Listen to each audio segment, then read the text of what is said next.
This is Jack White with the Capital District Growth Team, and the Monday morning message for Monday, June the 15th. Our guest today is a new friend, man I've heard about for years. Name is John Yegge, spelled Y-G-G-E. He lives in Richland, Washington. Is that the town, John? Yes, it is. Okay. In the state of Washington, he's been active in Kiwanis for more than 2 decades. Started a member of his club, the Tri-City Industrial Kiwanis Club, I believe. It's very active. I have their website here on the screen. It shows a very service-minded club of people of different backgrounds. But John started something several years ago with his club that has become a national icon in certain circles of Kiwanis. He started publishing a little book under the auspices of his club. It's called Kiwanis is a Verb, V-E-R-B.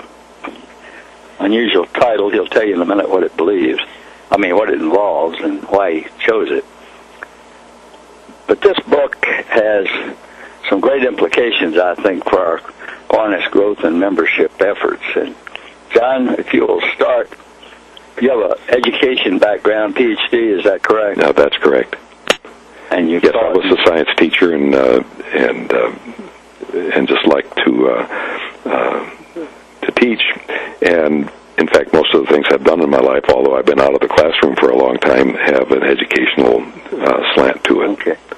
All right. Well, tell us how you didn't sit down first to write a book, but what prompted you to explore this idea that eventually evolved into a book? Well, when we started our club in 1981, we were encouraged, of course, to invite our friends and neighbors and business associates to join. And we found it was pretty easy, actually, to add new members to our club. But what we weren't successful at was keeping them. It seemed like that in the neighborhood of half of the people who we'd bring into our club were gone by the end of the first year, and by the time 5 years had gone by, why, 3/4 of them were gone. And it was obviously a retention problem for us, and I think a lot of clubs face this same sort of thing.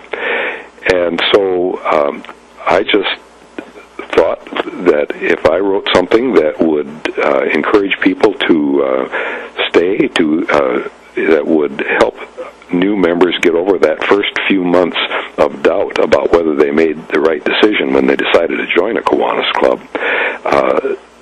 I know I personally felt a certain amount of confusion when I first joined my Kiwanis club because of the things that were happening that I wasn't prepared for. You know, my very first meeting, we sang a couple of patriotic songs, and we said the Pledge of Allegiance to the flag, and there was a prayer, and all those things are great. But I just hadn't done any of those things at meetings since I was in grade school, and it just sort of startled me. And so I thought, okay, I'm going to help new members get past that first few months of difficult time in their Kiwanis clubs, and so I wrote Kiwanis is a Verb, because it's not something you are when you join Kiwanis. It's something that you do, and it's the service that you do that really gets a person in Kiwanis involved, it seems to me. Is that how you got the title Kiwanis is a Verb, because it means action? Is that it? Absolutely right. You got it. That's what I had in mind. Kiwanis is a verb, something you do. All right. Now, how do you translate that into a book? What format or what did you put in that book? Well, it's about a 60-page book. You can read it in an hour. Oh, that's the small size, isn't it? Oh, yeah. It's just sort of pocket size. You can almost put it in your hip pocket. Not quite. It's okay.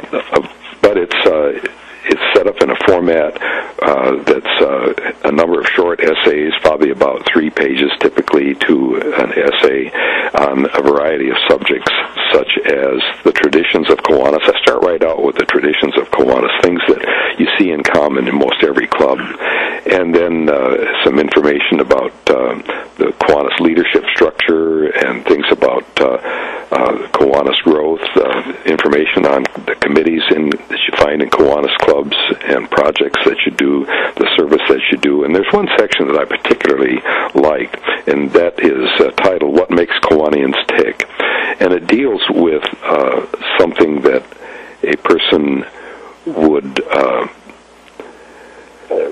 something that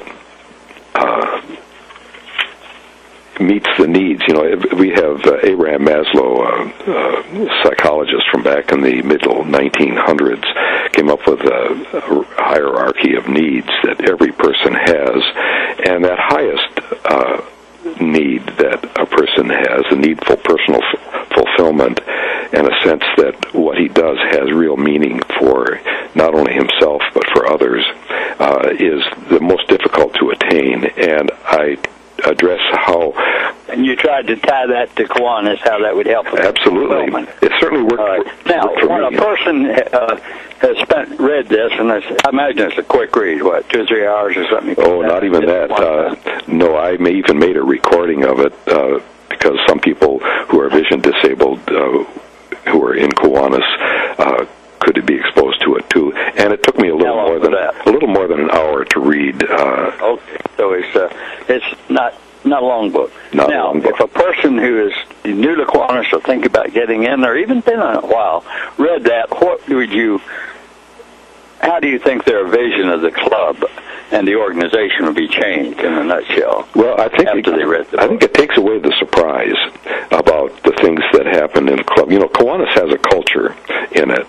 The culture is one of friendship, and but there are a number of practices that we do in Kiwanis, and I mentioned a few of them a moment ago, that I think people are not